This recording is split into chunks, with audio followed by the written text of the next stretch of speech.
নমস্কার বন্ধুরা, আমার চ্যানেল মনোভোজনে সবাইকে স্বাগত। আশা করি আপনারা সবাই ভালোই আছেন। আজ আবার আপনাদের সামনে এসে পড়েছি একটা নতুন রেসিপি নিয়ে। আজকে বানাবো চিংড়ির মালাইকারি। তবে মালাইকারিটা করতে গেলে যে উপকরণগুলো লাগবে, আমি চিংড়ি মাছ নিয়ে নিয়েছি। দেখুন এরকম সাইজ আমি চিংড়ি পরিষ্কার করে কেটে নিয়েছি, ধুয়ে কেটে নেওয়া আছে। আর লাগবে মানে পেঁয়াজ বাটা, টমেটো বাটা, কাঁচা লঙ্কা, আদা, রসুন একসাথে বেটে রেখেছি, নারকেলের দুধ। আর শুকনো মশলার মধ্যে লাগছে হলুদ, নুন, চিনি, জিরের গুঁড়ো, কাশ্মীরি লঙ্কার গুঁড়ো ওটা দেবো। আর এখানে গোটা গরম মশলা, তেজপাতা, কাঁচা লঙ্কা। এটা জ্বালিয়ে দিলাম। এবারে আমি হলুদ, লবণ দিয়ে একটু মাখিয়ে নেব। নুন লবণ দিয়ে আমি মাখিয়ে নিচ্ছি চিংড়ি মাছটা। এটা গরম হয়ে গেছে, এবারে তেল দিয়ে দিচ্ছি। সরষের তেলে রান্না করছি। তেল দিয়ে দিলাম, তেলটা গরম হয়ে গেছে। এবারে চিংড়ি মাছগুলো আমি দিয়ে দিই।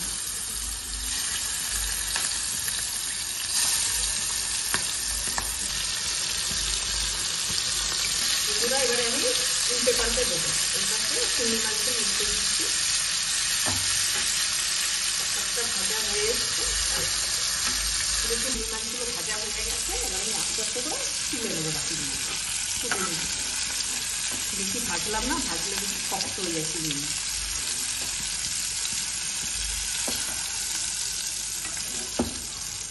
একটু তেল দিয়ে দিচ্ছি, তেল আছে তাও অল্প একটু দিয়ে দিলাম।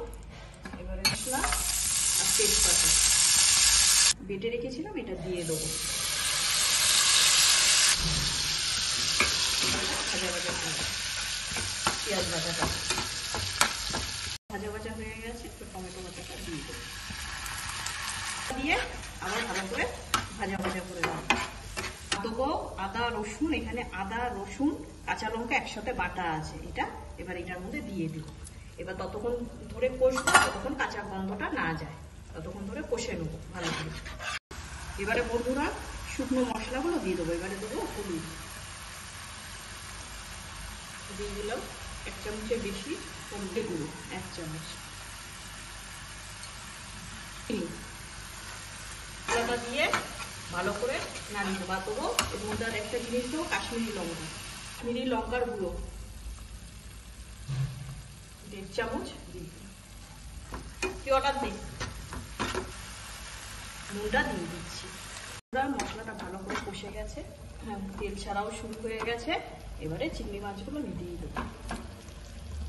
এবারে চিংড়ি মাছগুলো মশলাগুলো দিয়ে মাখিয়ে নেবো, ভালো করে মেখে নেবো গায়ের সাথে মাখিয়ে। এবারে চিংড়ি মাছের সঙ্গে মশলাগুলোর সঙ্গে না মাখিয়ে নিলাম, এরকম করে মাখিয়ে নিয়ে এবারে এই যে নারকেলের দুধটা রেখেছিলাম, এই দুধটা এবারে আস্তে করে গায়ের মধ্যে ঢেলে দেবো। ঢেলে দিয়ে একটু আঁচটা দিয়ে নিলাম, একটু ফুটুন ধরলে আবার সিম করে ঢেকে দেবো। কাঁচা লঙ্কাগুলো এরকম হাত দিয়ে ভেঙে দিয়ে দিচ্ছি।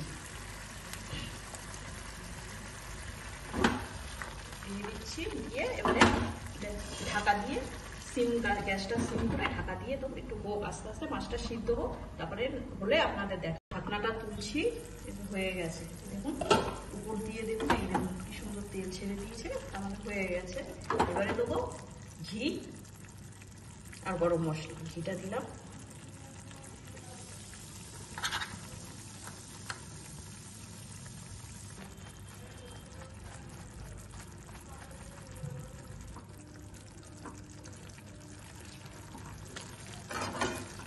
সুন্দর হয়েছে। দেখুন চিংড়ি মাছগুলো সুন্দর হয়েছে। আমার এই চিংড়ির মালাইকারিটা কমপ্লিট হয়ে গেছে। আপনাদের ভালো লাগলে এই ভিডিওটি আপনারা লাইক, কমেন্ট, সাবস্ক্রাইব করবেন আর আমার পাশে থাকবেন। আবার আপনাদের সাথে দেখাবে পরের একটা রেসিপি নিয়ে। নমস্কার।